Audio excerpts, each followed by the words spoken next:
warahmatullahi wabarakatuh. Hai anak-anak, apa kabar kalian? Ibu harap kalian dalam keadaan sehat walafiat. Baiklah anak-anak, jumpa lagi dengan Bu Titi dalam mata pelajaran prakarya kelas 7 semester 1. Baiklah, silakan simak video pembelajaran Bu Titi. Jangan lupa like, comment, and subscribe. Terima kasih. Baiklah anak-anak, pada pertemuan pertama ini kita awali pembelajaran kita dengan materi bab 1, yaitu kerajinan, serat, dan tekstil. Karena perhatikan contoh produk berikut ini. Adakah produk kerajinan di rumahmu, di sekolah, atau di daerah sekitarmu? Baiklah anak-anak, setelah kalian melihat contoh yang sudah Ibu berikan tadi, maka kita awali pembelajaran kali ini dengan yang pertama, kerajinan serat. Yang akan kita bahas yaitu pertama, pengertian serat, yang kedua, jenis dan karakteristik bahan serat, yang ketiga, pengolahan bahan serat, yang keempat, teknik dasar pembuatan kerajinan serat, dan proses produksi kerajinan serat. Dan contoh serat berikut ini. Bahan serat adalah suatu jenis bahan berupa potongan-potongan komponen yang membentuk jaringan memanjang yang utuh. Berikutnya, kita pelajari tentang jenis dan karakteristik bahan serat. Bahan serat alam berasal dari alam. Bahan serat alam yang dimaksud adalah bahan organik yang tidak diolah kembali melalui proses dan penambahan bahan kimiawi sehingga keasliannya tetap terjaga dan diutamakan. Bahan serat alam dapat digolongkan menjadi 3 jenis, yaitu yang berasal dari tumbuhan, hewan, dan mineral. Tetapi untuk kelas 7 ini yang akan kita bahas yaitu serat yang berasal dari tumbuhan dan hewan saja.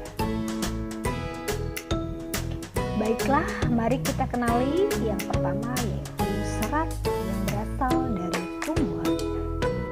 Serat yang berasal dari tumbuhan dapat dilihat berdasarkan bagian-bagian tumbuhan tersebut. Adapun serat yang berasal dari tumbuhan dapat diklasifikasikan menjadi 4. Yang pertama, kita kenali dulu serat dari biji. Tumbuhan memiliki biji yang beraneka ragam. Beberapa biji telah memenuhi persyaratan untuk diolah sebagai bahan serat. Contohnya yaitu biji dari pohon kapas dan kapuk.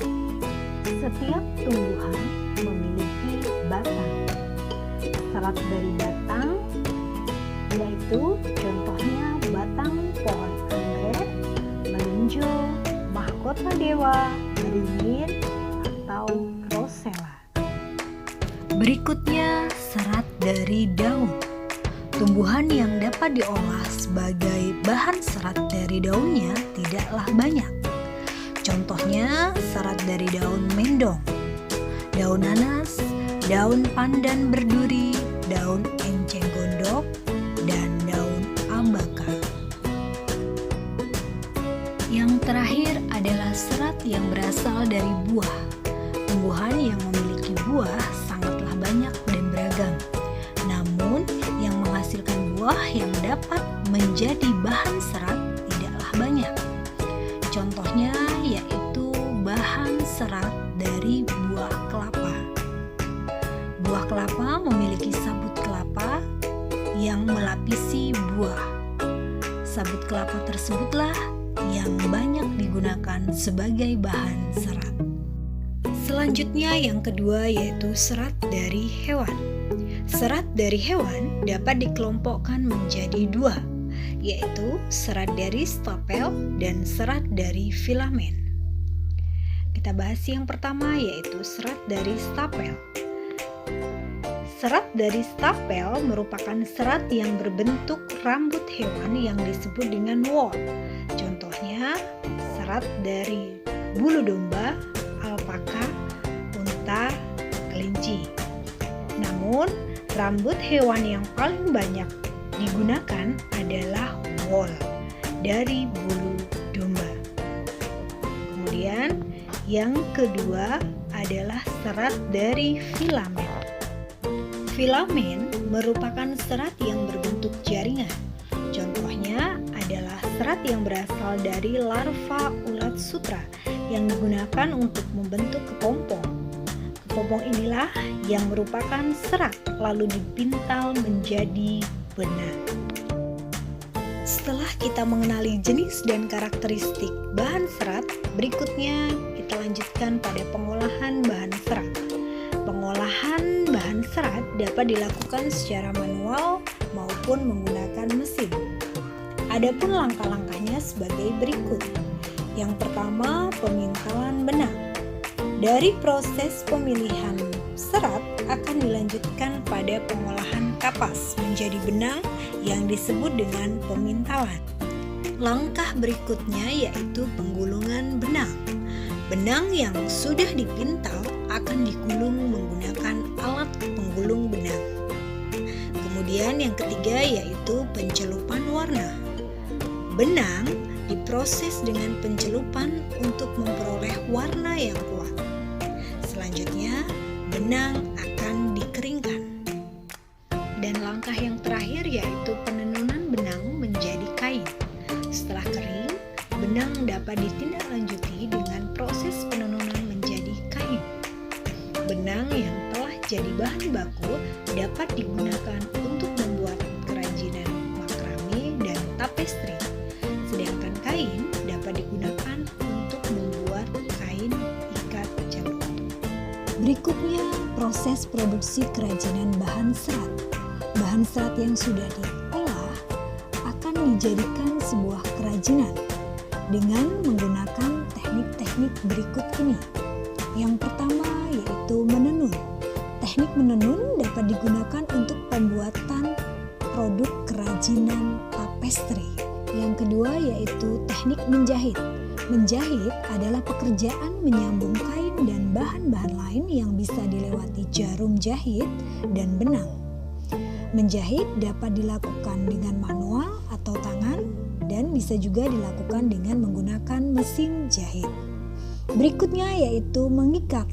Mengikat adalah teknik menyatukan dua benang atau lebih membentuk ikatan yang diinginkan. Berikutnya adalah produk dan proses kerajinan bahan serat. Sebelum kita melakukan proses kerajinan bahan serat, ada baiknya kita kenali dulu syarat-syarat perancangan benda kerajinan sebagai berikut. Yang pertama ada kegunaan atau utility. Benda kerajinan harus mengutamakan nilai praktis, yaitu dapat digunakan sesuai dengan fungsi dan kebutuhan. Yang kedua, kenyamanan atau comfortable. Benda kerajinan harus menyenangkan dan memberi kenyamanan bagi pemakainya. Yang ketiga, keluasan atau flexibility. Benda kerajinan harus memiliki keserasian antara bentuk dan wujud benda dengan nilai gunanya. Selanjutnya yaitu keamanan atau safety. Benda kerajinan tidak boleh membahayakan bagi pemakainya.